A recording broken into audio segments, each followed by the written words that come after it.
श्री सद्गुरु महाराज की जय। श्री सद्गुरु महाराज की जय। महर्षि में ही सत्संग सुधा सागर से गुरु महाराज का प्रवचन। हम लोगों को पूरा मनुष्य होना चाहिए।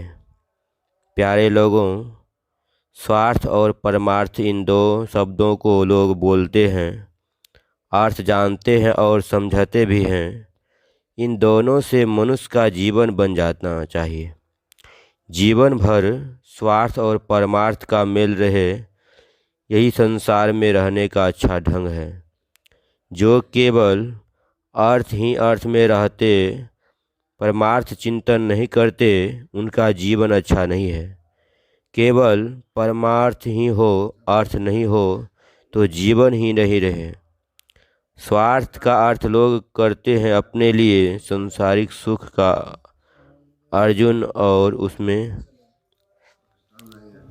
स्वार्थ का अर्थ लोग अपने लिए संसारिक सुख का अर्जन और उसमें संलग्नता। इस अपने का अर्थ शरीर, इंद्रिय, मन, बुद्धि से जो सुख प्राप्त होता है, जो इनको सुहाता है, वह अपने लिए करते हैं। इसको अर्थ साधन कहते हैं। परमार्थ का अर्थ यह है कि शरीर, मन आदि से परे जो अपनी स्थिति है, अपनी अर्थात चेतन आत्मा, उसके लिए जो सुख का अर्जन है, चिंतन है, वह परमार्थ है। इन दोनों से मिलजुल कर जीवन बनाना चाहिए। संसार में फंसा रहकर, उसमें डूबे रहकर कभी भी शांति और संतुष्टि नहीं आएगी। स्वार्थ के साथ परमार्थ मिलकर रहे तो इंद्रिय सुख में संलग्नता अधिक ही नहीं रहेगी, हल्की रहेगी। आत्म संलग्नता बढ़ेगी। इससे अपने का प्रत्यक्ष ज्ञान होगा, केवल शरीर का ज्ञान नहीं। निजत्व आत्म स्वरूप में संलग्नता आवेगी। उसमें संलग्नता आने पर ऐहिक सुख, सांसारिक विषयों की आसक्ति घट जाएगी। इसलिए कि आत्म संलग्नता का सुख विषय सुख से अधिक है। विषय सुख कम होते होते वह ऐसा संसार में है और शरीर में रहेगा जैसे शरीर संसार में है ही नहीं। और तभी मनुष्य जीवन का फल है। मनुष्य जीवन का फल यह नहीं कि पशु की तरह रहें, आत्मचिंतन करें, विषय भोग में लगा रहे, यह पशु जीवन है। आत्मचिंतन के अंदर अंदर परमात्मा की भक्ति है। जो ईश्वर भक्ति में आसक्त होता है, वह ईश्वर को पहचानता है। जैसे संसार को पहचानने के लिए संसार में आसक्ति होती है, उसी तरह ईश्वर को पहचानने पर उसमें आसक्ति होती है और परमात्म सुख को पाता है। वह आत्मरत रहेगा, कर्म फल उसको नहीं लगेगा।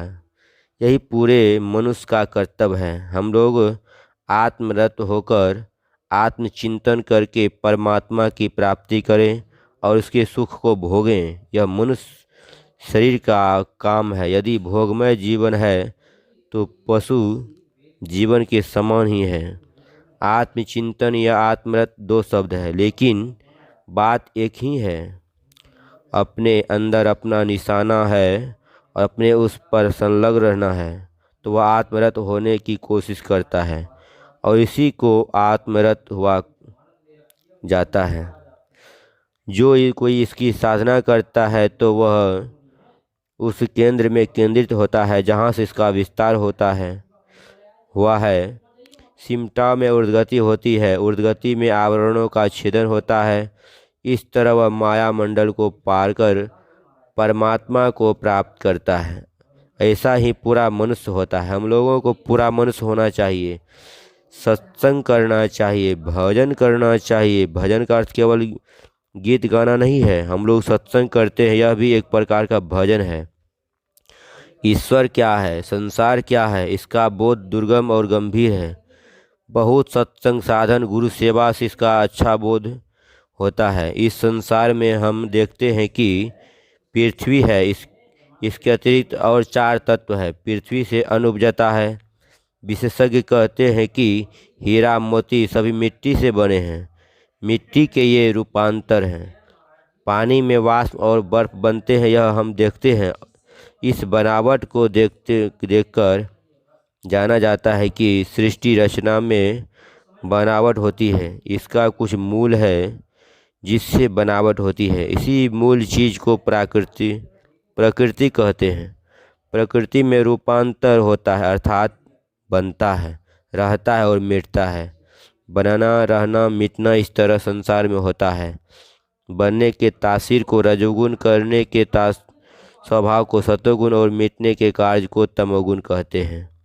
इन तीन गुणों के कारण हम ऐसा देखते हैं कि तीन गुणों के स्वरूप को प्रकृति कहते हैं। ईश्वर की मौज से कोई गुण होता है, बढ़ता है, कोई घटता है। प्रकृति पहले से है, यह पीछे से है, इस पर बहुत बहस है। कोई कहते हैं प्रकृति पहले से है, कोई कहते हैं ईश्वर सबसे पहले से है। वेद में आया है कि प्रकृति और जीव अनादि है, लेकिन ईश्वर इन दोनों से पूर्व का है। ईश्वर ससीम अनादि है, अनंत है। इस तरह का दूसरा पदार्थ नहीं हो सकता। यदि ऐसा तत्व दूसरा माना जाए तो कहा जाए कि एक दूसरे में व्यापक है, तो उसके परमाणु में भी वह व्यापक होगा। दोनों तत्व एक ही हो जाएगा। प्रकृति होने से देश और काल बनते हैं। इसीलिए देश काल के ज्ञान से प्रकृति अनादि है, किंतु उपज ज्ञान से सादी है। अंतःकरण में व्यापक जो परमात्मा का अंश है वह जीव है, वह परमात्मा का अंश है। इसलिए इसको वैसा अनादि अनंत कहें, लेकिन जीवत्व दशा के कारण इसे सादी कहते हैं। यह कब हुआ, इसका समय बताया नहीं जा सकता है। इस तरह जीव, ईश्वर और प्रकृति के विषय में जानना चाहिए। जब तक इनको लोग नहीं जानते हैं, तब तक स्वार्थ परमार्थ को भी नहीं जानते हैं। इसके लिए सद्गुरु का संग, सद्ग्रंथ अवलोकन और सत्संग की बड़ी आवश्यकता है। स्वार्थ और परमार्थ दोनों के लिए विद्या चाहिए। अपने देश के लोग विद्या में बहुत पीछे हटे हुए हैं। अवश्य ही पहले से अभी कुछ अधिक बढ़े हैं। लोगों को चाहिए कि अपने जितनी विद्या अर्जन करें, अपनी संतान को उससे अधिक सिखावें।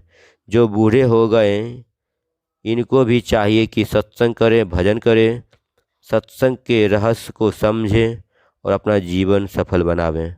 श्री सद्गुरु महाराज की जय। यह प्रवचन प्रथम वार्षिक अधिवेशन बरहरा पूर्णिया ग्राम में दिनांक 10/4/1960 ईस्वी को प्रातःकालीन सत्संग के अवसर पर हुआ था। श्री सद्गुरु महाराज की जय।